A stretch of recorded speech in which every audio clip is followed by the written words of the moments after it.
नमस्कार, आप देख रहे हैं डॉक्टर साहेब, आपके साथ मैं हूं मुस्कान। आज के इस एपिसोड में हम बात करेंगे बच्चों में ऐसी कौन सी जन्मजात बीमारियां देखी जाती है जो जेनिटल एरियाज़ में हो सकती है और कैसे इसके बारे में उनके पेरेंट्स समझ पाएंगे। इसी पे खास बातचीत करने के लिए आज हमारे साथ मौजूद है बिहार के जाने माने यूरोलॉजिस्ट डॉक्टर अजय कुमार। दर्शकों, आपको बता दूं कि ये यूरोलॉजिस्ट सोसाइटी ऑफ इंडिया और साथ ही इंडियन मेडिकल एसोसिएशन के पूर्व अध्यक्ष हैं और साथ ही ये पाम व्यू में कंसल्टेंट यूरोलॉजिस्ट है। सर नमस्कार, बहुत बहुत स्वागत है आपका। नमस्कार। सर आपसे जानना चाहेंगे कि बच्चों में बहुत से जन्मजात बीमारी होती है। अगर हम बात करें जेनिटल एरिया के बारे में, तो ऐसे कौन सी बीमारियां हैं जिसके बारे में पेरेंट्स समझ पाए या फिर देख के जान पाए? बहुत अच्छा प्रश्न पूछा है और पेरेंट्स के को एनलाइटन होने की इसमें ज़रूरत है। तो मैं एक तरफ से शुरू करता हूँ। जेनाइटल में क्या क्या आएगा? पेनिस आएगा और टेस्टिस आएगा, ठीक है, जो बाहर नज़र आता है, जो दिखता है। तो इन दोनों के बारे में बताता हूँ क्या क्या एनोमली हो सकती है, फिर उसके बाद आगे बताऊँगा। तो पेनिस में क्या क्या एनोमली हो सकती है? तो बच्चा जब पैदा होता है तो सीधे सामने से पेशाब करता है, ठीक है, और धार में करता है। चमड़ा जो है उसका आराम से खुलता है, बंद होता है। वही यदि ठीक से खुलता बंद नहीं होता है तो थोड़ा सा मदद कर दिया जाता है डॉक्टर के द्वारा उसी समय में, क्योंकि उस समय बड़ा मुलायम रहता है चमड़ा, तो थोड़ा मदद कर दिया जाता है उसको ओपन करके, और फिर पेरेंट्स को समझा दिया जाता है कि धीरे धीरे रोज़ रोज़ आप इसको पीछे की तरफ चमड़ा लाइए और फिर उसमें मलहम लगाइए, जो दिए देते हैं हम लोग मलहम, या ऑलिव ऑयल, और फिर ऊपर चढ़ा दीजिए, तो वो चमड़ा आगे पीछे होने लगता है। और नहीं तो बाद में नहीं करते हैं तो उसी के लिए खतना करना पड़ता है, सकम चीज़ें।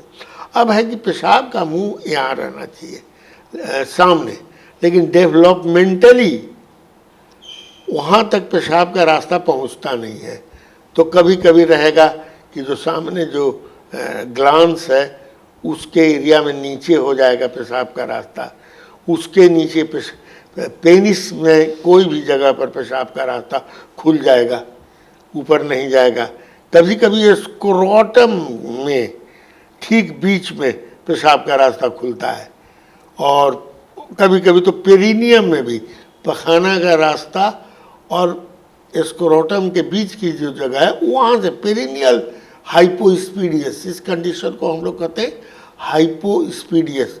तो कहीं भी ये खुल सकता है, वो पेरिनियम से लेकर के ग्लांस के तक।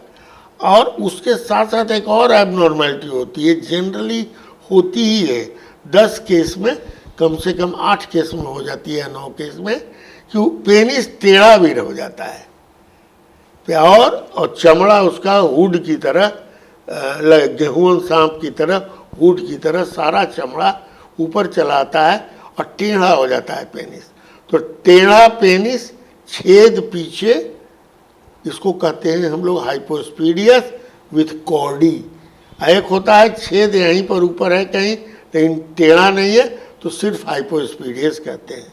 और इस कंडीशन का ऑपरेशन होता है, हम लोग करते हैं उसको, नियो यूरेथ्रा, नया यूरेथ्रा बनाते हैं, ऊपर तक पहुंचाते हैं। और ये प्रक्रिया जो है, पहले तो सबसे पहले डॉक्टर से दिखा लेना चाहिए, और दिखाने के बाद डॉक्टर बोलेगा कि थोड़ा और बच्चे को बड़ा हो जाना चाहिए। यह प्रक्रिया 2 से ढाई वर्ष से लेकर 4 वर्ष के बीच में ये ऑपरेशन हो जाना चाहिए। ये बहुत फ़ायदा इससे होता है, इसका रिज़ल्ट बढ़िया रहता है, क्योंकि बच्चे का समूचा जो टिश्यू होता है वो बहुत ही मुलायम होता है, और ऑपरेशन करके, ठीक है, सर्जन को करने में दिक्कत होती है क्योंकि बहुत ही सब चीज़ महीन होता है, लेकिन हम लोग करते हैं और हीलिंग बढ़िया होता है। दूसरा है कि 4 साल में बच्चा स्कूल जाने लगता है, तो तब तक ये सब कार्यक्रम ठीक हो जाता है। तो एक तो ये हो गया।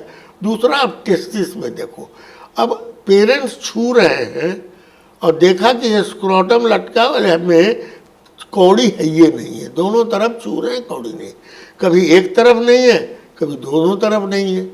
तो ये इसको हम लोग कहते हैं क्रिप्टोआर्किड में अनडिसेंडेड टेस्टिस, कॉमन शब्द में कहते हैं। तो ये अनडिसेंडेड टेस्टिस बड़ा ही ज़रूरी है। जैसे ही वो लोग नोटिस करें कि इसको कोड़ी नहीं है एक तरफ या दूसरी तरफ, ये सब चेक करना चाहिए, या दोनों तरफ, तो तुरंत डॉक्टर से मिलना चाहिए, यूरोलॉजिस्ट से मिलना चाहिए।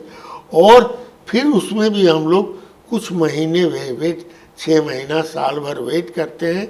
यदि कौड़ी नीचे नहीं उतरता है तो आगे इन्वेस्टिगेशन करके पता लगाते हैं कि कौड़ी कहाँ, क्योंकि पेट में कौड़ी जो है टेस्टिस का ग्रोथ शुरू होता है, वहाँ से वो डिसेंड करके स्क्रोटम में जाता है। तो इसका डिसेंट क्यों नहीं हुआ, हार्मोनल प्रॉब्लम के चलते क्या हुआ, ये पता लगता है। और फिर रास्ते में कहाँ अटक गया, ट्रेन यहाँ से चली, यहाँ पहुँच में नहीं की, तो रास्ते में कहाँ अटकी है, ये हम लोग पता लगा लेते हैं। और फिर कोशिश करते हैं कि उस टेस्टिस को उतार दें ऑपरेशन करके, जहाँ रहना चाहिए वहाँ। लेकिन कभी कभी ऐसी स्थिति होती है कि टेस्टिस उतर नहीं सकता है, इतना पीछे रहता है, तो उसको काट के हटा दिया जाता है। इसलिए कि टेस्टिस यदि नज़र से दूर रही और बॉडी टेम्परेचर पर रही, अंदर के तरफ रह गई, और जिसको हम देख भी नहीं सकते, छू भी नहीं सकते, तो उसमें कैंसर का चांसेस बहुत ज़्यादा बढ़ जाता है। इसलिए यदि टेस्टिस अनडिसेंडेड है, उतार नहीं सकते, तो उसको काट के हटाना देना चाहिए। जनरली टेस्टिस के इसके साथ अनडिसेंड के साथ एक तरह का हर्निया भी होता है। छेद को बंद होना चाहिए, पेट जो टेस्टिस जो आता है ना, तो पेट के झिल्ली के थैली को लेते हुए आता है।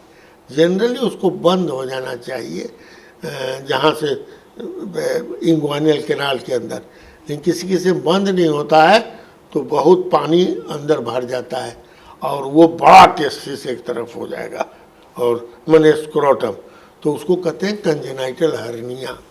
तो इस हर्निया का बहुत साधारण इलाज है, वो बंद कर दिया जाता है। तो ये दो चीज़ें जो हमने बताई, अनडिसेंडेड टेस्टिस, पेनिस का एबनॉर्मैलिटी और ये कंजेनाइटल हर्निया, इस सब का इलाज संभव है। ये है कि पेरेंट्स को अवेयर रहना चाहिए कि ये सब चीज़ें वो देख के बता सकेंगे। तीसरा एक और बात है, पेरेंट को हमेशा देखना चाहिए कि बच्चे का पेशाब कैसा होता है। पेशाब बच्चे को तो एकदम जेट की तरह पेशाब करना चाहिए। तनी को लड़का है एकदम मालूम हुआ जेट से पेशाब करता है, लेकिन देखा कि अरे इसका पेशाब बूंद बूंद निकलता है, बूंद बूंद निकलता है। तो वैसी हालत में जितनी जल्दी हो सके, बहुत बार तो पेशाब रुक जाता है पैदा होते बच्चे का, तो जितनी जल्दी हो उसको डॉक्टर से संपर्क करना चाहिए, यूरोलॉजिस्ट से, क्योंकि उस बच्चे को हो सकता है पोस्टीरियर यूरेथ्रल वाल्व, माने पेशाब की थैली के नीचे उसका जन्मजात मांस, जिसको कहते हैं वाल्व की तरह एक मांस बच्चे बढ़ जाता है, जो कि रास्ता को रुकता है, और जितनी जल्दी हो उस रुकावट को दूर करने की ज़रूरत पड़ती है। हम लोगों तो 5 दिन 10 दिन 20 दिन के ही बच्चों का हमारे पास ऐसा दूरबीन हम लोग के पास है कि उससे उसको काट करके साफ करके हटा देते हैं।